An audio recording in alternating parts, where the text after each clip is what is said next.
Hebrew పత్రిక 10వ అధ్యాయము 2వ వచనం. సేవించు వారొక్కసారే శుద్ధపరచబడిన తరువాత వారి మనస్సాక్షికి పాప జ్ఞప్తి ఇకను ఉండదు గనుక వాటిని అర్పించుట మానుదురు గదా. పరిశుద్ధుడైన పౌలు యేసు మరణాన్ని గూర్చి మాట్లాడుతూ ఉన్నాడు. హెబ్రీ పత్రిక 10వ అధ్యాయము 12-13 వచనాలు. ఈయన అయితే పాపముల నిమిత్తమై సదాకాలము నిలుచు ఒక్క బలిని అర్పించి అప్పటి నుండి తన శత్రువులు తన పాదములకు పాదపీఠముగా చేయబడు వరకు కనిపెట్టుచు దేవుని కుడిపార్శ్వమున ఆసీనుడాయను. మన ప్రభువు శ్రమనొంది పాపముల కొరకు ఒక అంతిమ బలియాగం చేశాడు. ఈ బలియాగము ద్వారా మనము శుద్ధీకరించబడి క్షమించబడినాము. నీవు యేసునందు విశ్వాసం ఉంచినప్పుడు నీ పాపములు క్షమించబడును. అయితే బైబిల్ చదువుతూ ఉండగా నీ హృదయంలోని పొరలను యేసు తెరవచేయును. లోపల దాచబడిన భాగాలున్నాయి. పశ్చాత్తాపము, ఒప్పుకోలు మరియు క్షమాపణను బైబిల్ బోధిస్తూ ఉంది. విశ్వాసంతో నీవు ప్రారంభించినప్పుడు దేవుడు నిన్ను క్షమించును. అయితే నీవు నీ హృదయాన్ని త్రవ్వుకొంచున్నప్పుడు నిన్ను నీవు క్షమించుకోలేవు. నీ సహోదరులకు వ్యతిరేకంగా నీ హృదయంలోని పాపములను నీవు జ్ఞాపకమునకు తెచ్చుకుంటావు. కాబట్టి క్షమాపణ అడుగుచూ ఒక ఉత్తరాన్ని వ్రాయుము. ఇదియే పరిశుద్ధపరచబడుట. నీవు ప్రభువు మరణమును తరచుగా జ్ఞాపకం చేసుకున్నట్లయితే అది ఒక దీవెనగా ఉంటుంది. అది నిన్ను పరిశుద్ధపరుస్తుంది. కృతజ్ఞతాపూర్వకంగా యేసు మరణాన్ని జ్ఞాపకం చేసుకున్నప్పుడు నీ మనస్సాక్షికి సంబంధించిన మిగిలిన పుటలు తెరవబడతాయి. దేవుని సన్నిధిలో నిన్ను నీవు శుద్ధీకరించుకుంటావు. దేవుని వాక్య ధ్యానము మరియు ప్రార్థన నీ స్థితిని నీకు తెలియజేయును. దేవుని అగ్ని నిన్ను శుద్ధి చేయును. సియోను మరియు యెరూషలేము యొక్క కుమార్తెల్లోని కల్మషమును రక్తము ద్వారా శుద్ధి చేసిన తరువాత ఇశ్రాయేలు కొరకు ఆయన చేసిన విధంగా దేవుడు నీ కొరకు పగలు మేఘస్తంభాన్ని, రాత్రి అగ్నిజ్వాలా ప్రకాశాన్ని కలుగజేయును.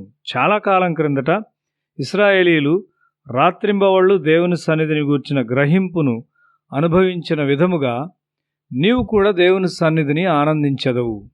దేవుని వాక్యాన్ని చదువుతూ యేసు మరణాన్ని జ్ఞాపకం చేసుకుంటూ ఉండగా విజయమునకు సంబంధించిన ఒక ఉన్నత స్థాయికి నీవు చేరతావు. నీకు తెలియని పరిశుద్ధుల యొక్క విజయాన్ని నీవు గ్రహించగలవు. ఆత్మగ్రహింపు అధికమైనప్పుడు మన విశ్వాసము అధికమగుతుంది. పరిశుద్ధపరచబడుట అనగా విశ్వాసము అధికమగుట. హెబ్రీ పత్రిక 10వ అధ్యాయం 22వ వచనములో మనస్సాక్షికి కల్మషము తోచకుండునట్లు ప్రోక్షింపబడిన హృదయములు గలవారమును నిర్మలమైన ఉదకముతో స్నానము చేసిన శరీరములు కలవారమునయ్యుండి విశ్వాస విషయములో సంపూర్ణ నిశ్చయత కలిగి యథార్థమైన హృదయంతో మనము దేవుని సన్నిధానమునకు చేరుదము. ఆదివారమున విశ్వాసులు సమాజముగా కూడుట నీవు మర్చిపోవు. కొందరు మానుకొనుచున్నట్లుగా సమాజముగా కూడుట మానక ఒకరినొకడు హెచ్చరించుచు ఆ దినము సమీపించుట మీరు చూచిన కొలది మరి ఎక్కువగా అలాగు చేయుచు అని హెబ్రీ పత్రిక 10వ అధ్యాయము 24లో వ్రాయబడి ఉన్నది కదా. నీవు సిలువ యొద్దకు వచ్చి క్రీస్తు యొక్క మరణమును జ్ఞాపకం చేసుకున్నప్పుడు నీవు జీవపు నది గుండా వెళ్తావు. ఆయన జీవము యొక్క ఐశ్వర్యాలను నీవు చూస్తావు. ఓ ప్రభు నా కొరకు దీన్ని సిద్ధం చేశాడు అని ఆశ్చర్యపడతావు. సిలువ యొద్దకు కృతజ్ఞతతో రమ్ము. విశ్వాసము లేకుండా నీవెన్నడూ అచ్చటికి చేరలేవు. దేవుని యొక్క నూతన నిబంధన ఒక నూతన ఆత్మ. ఆయన నీ కొరకు ఒక నూతన కృపను విడుదల చేయును. నీవు దేవుని చిత్తమును స్వచ్ఛందంగా చేయుదువు. నీవు ఒక నూతన వాతావరణంలోనికి ప్రవేశిస్తావు. నీ చుట్టూ పరిశుద్ధుల సమూహాన్ని నీవు కనుగొంటావు. బహుశా పూర్వం సియోన్లో దుష్టులైన స్త్రీలు ఉండుంటారు. దేవుడు సియోన్ను పరిశుద్ధంగా చేయాలని కోరాడు. నీవు ఒక నూతన తీర్పు తీర్చు ఆత్మకు సంబంధించిన స్థలమును చేరునట్లు చేయాలని దేవుడు కోరుచున్నాడు. ఇంకా ఎక్కువగా నిన్ను పరిశోధించు ఒక నూతన ఆత్మ ఇది. అప్పుడు ఆయన పరిశుద్ధుల యొక్క ఐశ్వర్యములలో నీవు ప్రవేశిస్తావు.